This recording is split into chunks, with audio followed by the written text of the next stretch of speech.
राजा दुखी प्रजा दुखी, योगी का दुख दूना। जी हाँ दोस्तों, मैं आर.डी. भारती और आप देख रहे हैं बिहारी सुल्तान। आज मैं योगी जी के फैसले यानी उत्तर प्रदेश के मुख्यमंत्री योगी आदित्यनाथ जी के फैसले को लेकर आया हूं। अगर आप हमारे चैनल पर नए हैं तो चैनल को सब्सक्राइब कीजिए, वीडियो अच्छा लगे तो इसे लाइक कीजिए, शेयर कीजिए। यकीन मानिए, आपका एक लाइक, एक सब्सक्राइब मेरा मनोबल बहुत ऊंचा करता है और मैं ज़्यादा से ज़्यादा कड़वी सच्चाई, हकीकत आपके सामने लेकर आता हूं।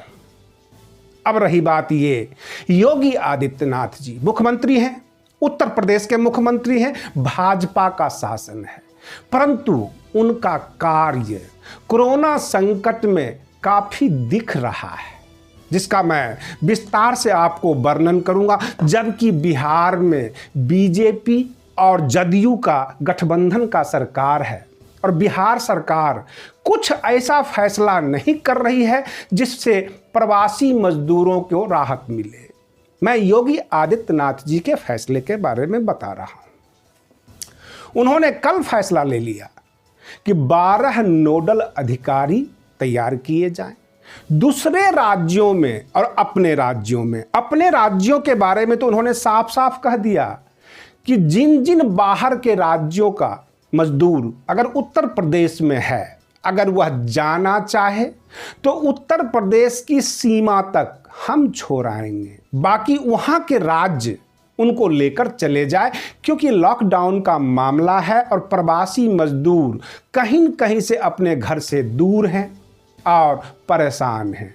चाहे उनको सुविधाएं ना मिल रही हो, चाहे उनको घर की याद सता रही हो या परेशानी हो, हम इतना काम करेंगे। अब रही बात ये कि उत्तर प्रदेश एक बहुत बड़ा राज्य है और यहाँ के मजदूर भी अन्य राज्यों में काम करते हैं और वहाँ फंसे हुए हैं लॉकडाउन में। अब रही बात ये कि उन मजदूरों को उत्तर प्रदेश तक कैसे लाया जाए, तो उन राज्यों से बात करेंगे। उन्होंने दिल्ली में अरविंद केजरीवाल जी से भी बात किया और यह ट्रेस कर रहे हैं कि दिल्ली में जो उत्तर प्रदेश के मजदूर फंसे हुए हैं, कौन सी ऐसी व्यवस्था की जाए, गाड़ियां लगा दी जाए जहां पर आकर सारे मजदूर उस गाड़ी में बैठ जाएं और उत्तर प्रदेश अपने गांव, अपने गृह जिला तक पहुंच जाएं।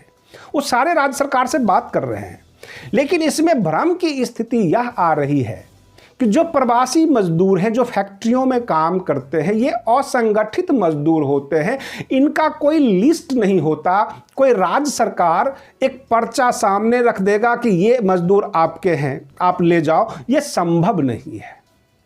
मान लिया जाए आप सीतापुर के रहने वाले हैं या गाजीपुर के रहने वाले हैं और आप पंजाब में, लुधियाना में, लालरू में अथवा गुजरात के सूरत में अथवा कर्नाटक के बेंगलोर में, महाराष्ट्र में, पूना में कहीं भी फंसे हुए हैं। सरकार कैसे जाने, उत्तर प्रदेश सरकार के पास यह इंफॉर्मेशन कैसे पहुंचे? या तो आप अपने घर वाले को फ़ोन करें और आपके घर वाले अपने ग्राम प्रधान के जरिए जो है सरकार तक ये मैसेज पहुंचा दे कि हमारे फला जगह पे हमारे ये मजदूर फंसे हुए हैं, उनकी लिस्ट बनाई जाए। और इसके लिए 3 दिन का समय लिया गया है कि किसी तरह इन मजदूरों को ट्रेस किया जाए। जहां पे 50, 60, 70 मजदूर होंगे वह तो दिख जाएंगे कि एक ही जगह से उठा लिया जाएगा, लेकिन जहां पे 5 मजदूर होंगे, 4 मजदूर होंगे और ये कोई रजिस्टर्ड भी नहीं होते, कोई फैक्ट्री अथवा जैसे कि कंस्ट्रक्शन से जुड़े मजदूर होते हैं, वो काम करते हैं, किसी भी ठेकेदार के पास काम करने लग जाते हैं। कोई पेंटिंग करता है, कोई गैरेज में काम करता है, बहुत तरह की चीज़ें हैं, कोई रोड कंस्ट्रक्शन में है। तो ऐसे मजदूरों को खोजना बहुत टेढ़ी खीर है और सरकार इसके लिए कदम आगे बढ़ाई है जो स्वागत के योग्य है। अब मजदूर, उत्तर प्रदेश के निवासी, सबका यह फर्ज बनता है, ये उत्तरदायित्व बनता है, किसी प्रकार की पैनिक की व्यवस्था ना हो, कोई पैनिक ना हो, कोई भीड़ इकट्ठा ना हो। सरकार को एग्जैक्ट खबर मिल जाए कहाँ कहाँ मजदूर हैं, वहाँ से उन मजदूरों को वापस बुला लिया जाए और बस के जरिए ये सरकार जो भी व्यवस्था करे। कोरोना संकट है, कोरोना महामारी है, इससे मौतें हो रही है, 23-24 हजार पार कर गया और मौत की संख्या भी बढ़ रही है। इसको झुठलाया नहीं जा सकता। सोशल डिस्टेंसिंग बनाए रखना है, इसको भी झुठलाया नहीं जा सकता। लेकिन एक सराहनीय कदम अगर योगी आदित्यनाथ जी ने उठाया है तो ये स्वागत के योग्य है, अच्छा कर रहे हैं। रही बात ये कि बाकी राज्य सरकारें क्या कर रही है, ये प्रश्न उठता है, क्योंकि बिहार के मजदूर भी तो अन्य राज्यों में काम कर रहे हैं। नीतीश कुमार जी क्यों सो रहे हैं, उनके दिमाग में, उनके जेहन में ये बातें क्यों नहीं आ रही है।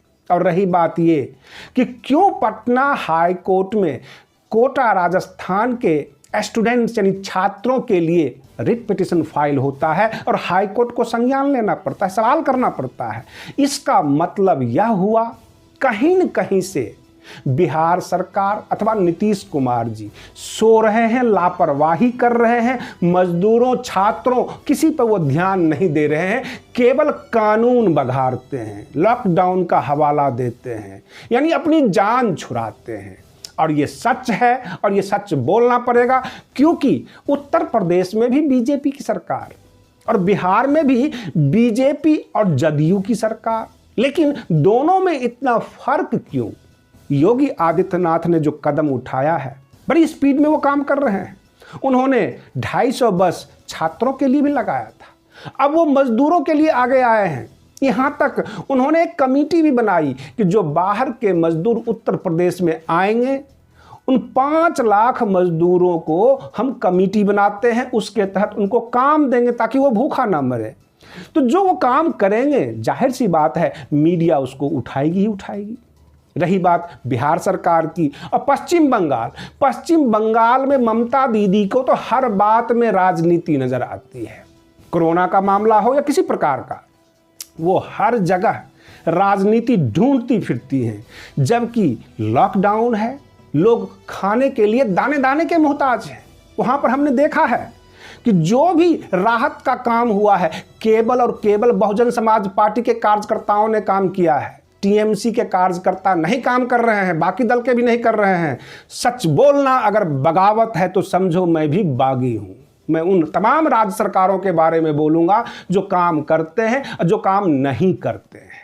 इसलिए आपके सामने बिल्कुल सच्ची खबरें लेकर आया। 3 दिन में उत्तर प्रदेश सरकार की जो भी प्रोग्रेस होगा, जो भी डेवलपमेंट होगा, कैसे कैसे ये प्रवासी मजदूरों को घर लाएंगे, उस सारी खबरें आप तक हम लेकर आते रहेंगे। थोड़ी सी कठिन है, समस्याएं हैं, लेकिन सरकार अगर चाहेगी और आप अगर अपने घर तक ये खबर पहुंचाने में कामयाब रहे कि फला जगह इतने मजदूर फंसे हुए हैं, या आप हमारे कमेंट बॉक्स में भी बता दें कि हम लोग यहाँ फंसे हुए हैं इतनी संख्या में, वह भी पब्लिश हो जाती है, दुनिया देख लेती है और इस तरह से मजदूरों को ढूंढने में काफ़ी परेशानी हल हो जाएगी। आज मैं आशा करूँगा आप ज़्यादा से ज़्यादा हमारे चैनल पर कमेंट्स करें, कमेंट में लिखें कि कितने मजदूर कहाँ हैं और आप किस राज्य में हैं, ताकि ट्रेस करने में सरकार को भी सुविधा हो, लोगों को भी पता लग जाए कि कहाँ मजदूर फंसे हुए हैं। आप बने रहिए बिहारी सुल्तान चैनल के साथ, हम आपके सामने बिल्कुल सच्ची खबरें लेकर आते रहेंगे। तब तक के लिए धन्यवाद। जय भीम, जय भारत।